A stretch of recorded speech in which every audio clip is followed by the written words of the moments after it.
आस्था झा आप सभी को स्वागत करती हूँ हेलो बिहार न्यूज़ पर। आइए नजर डालते हैं आज की सुर्खियों पर।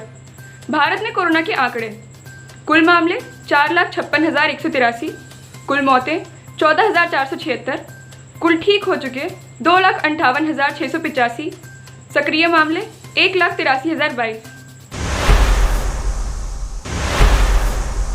पश्चिम बंगाल की मुख्यमंत्री ममता बनर्जी ने राज्य में जारी लॉकडाउन 31 जुलाई तक बढ़ाने की घोषणा बुधवार को की, ताकि कोरोना वायरस संक्रमण को फैलने से रोका जा सके। पश्चिम बंगाल में फिलहाल जारी लॉकडाउन 30 जून को समाप्त होने वाला था। कोरोना संकट के बीच मोदी कैबिनेट ने लिए कई बड़े फैसले। देश में बढ़ते कोरोना संकट के बीच केंद्र की नरेंद्र मोदी सरकार ने बुधवार को कैबिनेट की बैठक में कई अहम फैसले लिए हैं, जिसमें पशुधन विकास के लिए फंड और कुशीनगर हवाई अड्डा अंतर्राष्ट्रीय हवाई अड्डा घोषित किया जाने शामिल है। भारत और चीन के बीच वास्तविक नियंत्रण रेखा में मौजूदा तनाव को कम करने के लिए दोनों देशों के बीच लगातार वार्ता हो रही है। वहीं दूसरी ओर ड्रैगन अपनी हरकतों से बाज नहीं आ रहा। एक और चीन सीमा पर अमन चैन की बात कर रहा है, तो दूसरी ओर LAC पर अपनी सैन्य शक्ति को लगातार बढ़ा रहा है। कोरोना दवा नहीं है, यह बस एक इम्यूनिटी बूस्टर है। यह कहना है उत्तराखंड के आयुर्वेद विभाग के लाइसेंस ऑफिसर का। उन्होंने बताया कि हमने पतंजलि के आवेदन के अनुसार उसे लाइसेंस जारी किया है। उन्होंने कोरोना वायरस का जिक्र नहीं किया था। हमने उन्हें सिर्फ इम्यूनिटी बूस्टर, कफ और बुखार के लिए लाइसेंस दिया है। हमने उन्हें नोटिस जारी किया है और पूछा है कि उन्होंने कोविड-19 के लिए किट बनाने की अनुमति कहाँ से ली। दिल्ली NCR के आसपास के इलाके में एक बार फिर भूकंप का झटका लगा है। बताया जा रहा है कि भूकंप केंद्र रोहतक था। भूकंप की तीव्रता रिक्टर स्केल पर 2.8 मापी गई है।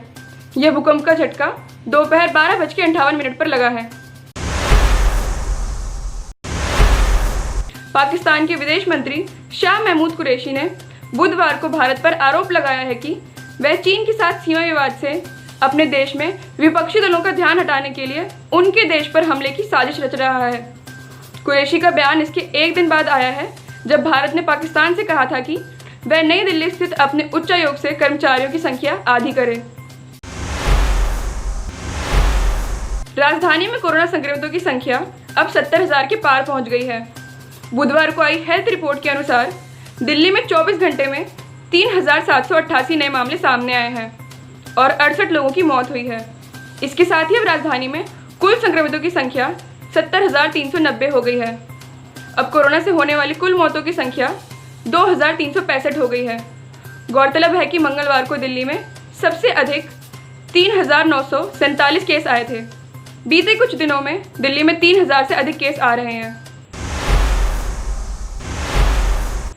ICMR के अधिकारियों ने बताया कि देश में कोरोना महामारी के फैलने के बाद से 23 जून तक 73.5 लाख से अधिक नमूनों की जांच की गई है और मंगलवार को एक दिन में सबसे ज़्यादा 2,50,000 जांच की गई।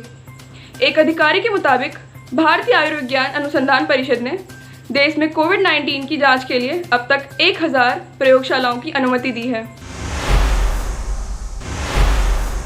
चीन और भारत के बीच राजनयिक वार्ता के बाद भारतीय विदेश मंत्रालय ने कहा कि दोनों पक्षों ने पूर्वी लद्दाख में स्थितियों के साथ सीमा क्षेत्रों पर गतिविधियों को लेकर विस्तार से वार्ता की। मंत्रालय ने कहा कि भारतीय पक्ष ने चीन को पूर्वी लद्दाख में हाल के घटनाक्रमों पर अपनी चिंताओं से अवगत कराया। विदेश मंत्रालय ने कहा कि दोनों पक्षों ने मौजूदा स्थिति को शांति से हल करने के लिए राजनयिक और सैन्य स्तरों पर चर्चा बनाए रखने पर सहमति जताई है। केंद्रीय विदेश मंत्री S जयशंकर ने बुधवार को पासपोर्ट सेवा दिवस के मौके पर देश और देश के बाहर पासपोर्ट जारी करने वाले भारतीय अधिकारियों से वार्ता की।